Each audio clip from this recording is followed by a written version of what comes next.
खिदमतगारों के साथ कराची पहुंचे थे। इस जलसे में पंडित जवाहरलाल नेहरू, डॉक्टर सैफुद्दीन कचलू और दूसरे बड़े कांग्रेसी रहनुमा शरीक थे। साईं जीएम सैयद भी उस जमाने में कांग्रेस से मुंसलिक थे। उन्होंने बादशाह खान को पहली बार इस जलसे में देखा। वो उनकी शख्सियत के सैर सादगी और खुदाई खिदमतगारों के नज़्म ज़ब्त से बहुत मुतासर हुए। जलसे के इख्तिताम के बाद उन्होंने बादशाह खान के मान में अपनी रिहाइशगाह हैदर मंजिल पर एक ज़बरदस्त दावत की और उनसे फैज़याबी के लिए हाथ बढ़ाया, जो सारी ज़िंदगी रहा। उसके बाद जब साईं जीएम सैयद ने मुस्लिम लीग में शमूलियत की, तब भी उन्होंने अपने मौसन से मुंह न मोड़ा। वो 1946 को पेशावर तशरीफ ले गए। उन्होंने खुदाई खिदमतगारों के मरकज़ आलिया सरदरियाब का दौरा किया, खुदाई खिदमतगारों की परेड में शिरकत की और बादशाह खान के मेहमान होकर रहे। जबकि बादशाह खान 1945-46 में सन तशरीफ ले गए और वहाँ चंद रोज़ कायम फरमाया। इस तरह उनकी नज़रियात की वापसी ज़ाती ताल्लुकात में भी तब्दील हो गई और ताआखिर रही। बड़े सगीर के बंटवारे के बाद इन दोनों अजीम शख्सियात पर मुसीबत के नागज़ीर पहाड़ टूट पड़े। जेल से आज़ादी के फौरन बाद दोनों रहनुमाओं ने मिलकर पाकिस्तान में कॉम्प्रस्त और तरक्की पसंद रहनुमाओं का एक इजलास साईं जीएम सैयद की रिहाइशगाह हैदर मंजिल कराची में 8 मई 1948 को बुलाया, जिसमें शेख अब्दुल मजीद सिंधी, अब्दुल समद खान अचकज़ई, शेख हुसामुद्दीन वगैरह ने शिरकत की। और बंटवारे के बाद पहली हिज़्ब इख्तिलाफ की जमात आल पाकिस्तान पीपल्स पार्टी का क़याम अमल में आया। बादशाह खान को इस पार्टी का सदर मुंतखब किया गया। इस मौके पर बादशाह खान ने तारीखी जुमले फरमाए, जो उनकी साईं जीएम सैयद के साथ वाबस्तगी और हुज्जत को ज़ाहिर करती है। जब जनाब जीएम सैयद ने मुझसे एक मरकजी जमात की ज़रूरत का इज़हार किया, तो मैंने उन्हें साफ कह दिया कि जमात का मकसद अगर सिर्फ इंतखाबात और इक़्तिदार थमाना है, तो मेरा ऐसी किसी भी जमात से कोई ताल्लुक नहीं होगा। लेकिन अगर देहातों में गरीब आवाम में बेदारी लाने और खिदमत करने का इरादा रखते हैं, तो मुझे इस काम के लिए हमेशा तैयार देखेंगे। हमारे एक और मोहतरम मेहमान रऊफ सिद्दीकी साहब तशरीफ ला चुके हैं। हम इन्हें खुशामदीद कहते हुए इनका इस्तकबाल करते हैं। इस मौके पर बादशाह खान की तकरीर के कुछ तराशे में पेश करूंगा। ये पाकिस्तान जो है, इसमें हमारा मुस्तकबिल तारीक है। मुझे कोई रोशनी नजर नहीं आ रही और मैंने कहा कि यह बेहतर है कि हम 3 रियासतें जो मजलूम हैं, आपस में बैठकर अपने मुस्तकबिल का कोई फैसला करें। बादशाह खान की इसी मौक़िफ़ की तायीद उनके 5 मार्च 1948 में मरकजी असेंबली के इजलास में खिताब में होती है। उन्होंने लियाकत अली खान के सवाल के जवाब में फरमाया, पख्तून एक बिरादरी का नाम है और मुल्क का नाम पख्तूनिस्तान होगा। मैं वजाहत करना चाहता हूं कि हिंदुस्तान के लोग हमें पठान कहते हैं और ईरानी हमें अफगान कहते हैं। हमारा असल नाम पख्तून है। हम पख्तूनिस्तान चाहते हैं और हम डिविडेंड लाइन के दोनों तरफ का इश्तराक चाहते हैं कि हम सब मिलकर पख्तूनिस्तान में शामिल हो जाएं। इससे साबित हुआ कि पख्तूनिस्तान के बारे में बादशाह खान का नजरिया जो पाकिस्तान कायम होने से शुरू हुआ था, वो आखिर तक रहा। जबकि सिंधु देश के बारे में साईं जीएम सैयद के ख्यालात का तो पूरी दुनिया को पता है। साईं जीएम सैयद हजरत बादशाह खान के फलसफे अदम तशद्दुद से बहुत मुतासिर थे और उन्होंने पूरी जिंदगी अपनी सियासत की पॉलिसी अदम तशद्दुद पर रखी।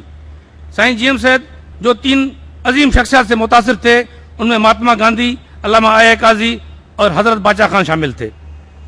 बड़े सगीर के बंटवारे के बाद उन दोनों ने मिलकर मजलूम कौमों की नजात के लिए जदोजहद की। उनका ख्वाब उनकी जिंदगी में तो अमल में नहीं आ सका, मगर वो इस जदोजहद को नस्लों की जदोजहद में तब्दील कर गए। उनके लाखों पैरोकार ने फलसफा कौम परस्ती, सेक्युलरिज्म और अदम तशद्दुद पर चलकर लाजवाल जदोजहद की, मगर पता नहीं किसकी नजर लग गई कि बादशाह खान के अदम तशद्दुद पर यकीन रखने वाली कौम आज तशद्दुद की लहर में मलबूस है। डिविडेंड लाइन के दोनों जानिब खून की होली खेली जा रही है, जबकि साईं जीएम सैयद के देश को भी लहू लहा करने की प्लानिंग की जा रही है। हम ये वादा करते हैं कि सिंध की आज़ादी की जदोजहद हमारी पंजाब और हुक्मरानों के खिलाफ है। हम इस जदोजहद में रंग, नस्ल और जबान की बुनियाद पर किसी का खून खराबा नहीं चाहते। सिंधियों और पख्तूनों को पता होना चाहिए कि उनको आपस में लड़ाने की कौन साजिश कर रहा है।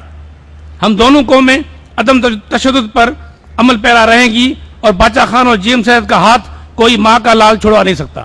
तारीख की अजब सितम जरीफी देखें कि महात्मा गांधी ने तो गोरे अंग्रेजों से आज़ादी हासिल कर ली, मगर बकौल बाचा खान वो हमें भेड़ियों के सामने फेंक गए, जो कि 60 साल से मजलूम कौमों का गोश्त नोच रहे हैं।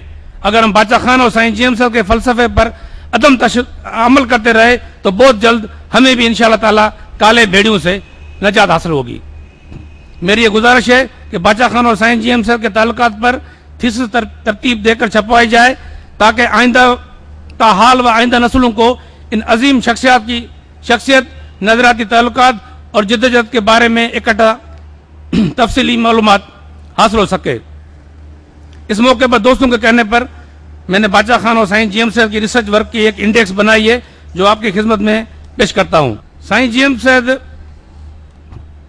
ने टोटल 38 सिंधी में किताब लिखे थे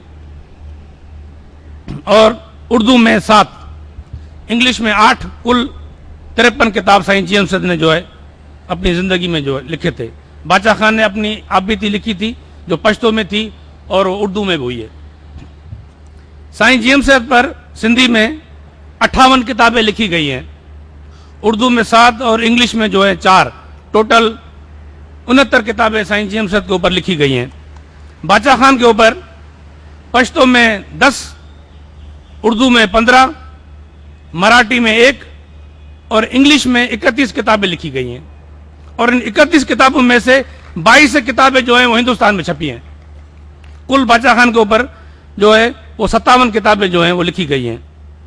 आखिर में मैं ये गुजारिश करूंगा, बाचा खान का फलसफा है अदम तशद्दुद, आज और कल के हवाले से ये बात कहूंगा कि उन्होंने इस नजरिए के तहत अंग्रेज साम्राज्यों को तो भगा दिया, मगर काले अंग्रेजों के गुलाम बना दिए गए। फिर भी उनके इस नजरिए का मुस्तकबिल ताबनाक है। डेविड लाइन के दोनों पार तशद्दुद की लहर एक दिन जरूर बंद होगी। इसके लिए जरूरी है कि बाचा खान के फलसफे अदम तशद्दुद को आम किया जाए और उसकी तशहीर ज्यादा से ज्यादा की जाए। हम जीएम सैयद के पैरोकार इस जद्दोजहद में बाचा खान के पैरोकारों के शाना बशाना काम करेंगे। मेहरबानी। बहुत शुक्रिया।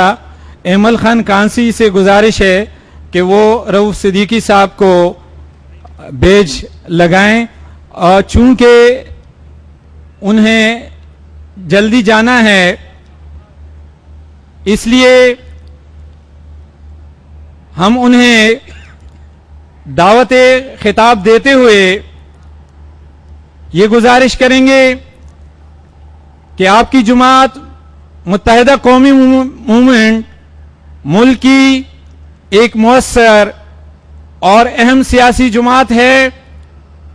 इस हवाले से ये एहसान भी आपकी जुमात का हम पर तारीख में रकम है कि जब डॉक्टर फारूक सत्तार साहब मेयर बने तो आपने एशिया के बड़े चौक बनारस चौक का नाम बाचा खान चौक रखा।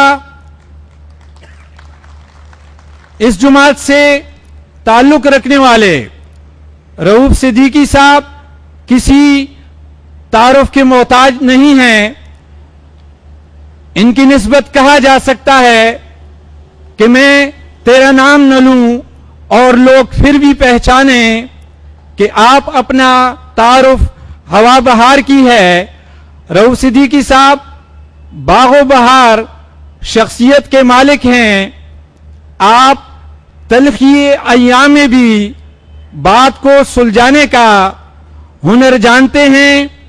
हक परस्ती, हक गोई, हक शनासी के दाई रऊफ सिद्दीकी का ये ऐलान है जिसे कभी सरे मिंबर न कह सका वाइज, जिसे कभी सरे मिंबर न कह सका वाइज, वो बात अहले जनू जेरेदार कहते हैं।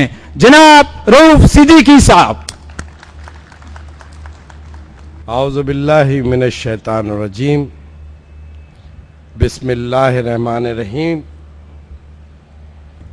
इंतहाई काबिल एहतराम प्रोफेसर उमर फारूक साहब सदर तकरीब, इंतहाई काबिल एहतराम जलाल महमूद शाह साहब मेहमान खुसूसी, परवीन मलाल साहिबा, जब्बार खटक साहब, सलाउद्दीन गंडापुर साहब, डॉक्टर हैदर लाशारी साहब, कासिम जान साहब, सैयद गुलाम हैदर शाह साहब और अजमल खटक साहब, जो अभी आपके सामने कंपेयरिंग कर रहे थे, और इंतहाई काबिल एहतराम वो तमाम शख्सियात जो यहाँ पर इस एक अजीम तकरीब में, एक बड़ी तकरीब में, एक अच्छी तकरीब में, एक शानदार फ़िलासफ़ी के मानने वालों की इस तकरीब के एक एक फ़र्द को मैं अपनी तरफ से अस्सलाम वालेकुम। खटक साहब ने ये कालम निगार हैं और बहुत अच्छा लिखते हैं और फिर अब अच्छा बोलते भी हैं, जो मैंने सुना पहली दफ़ा।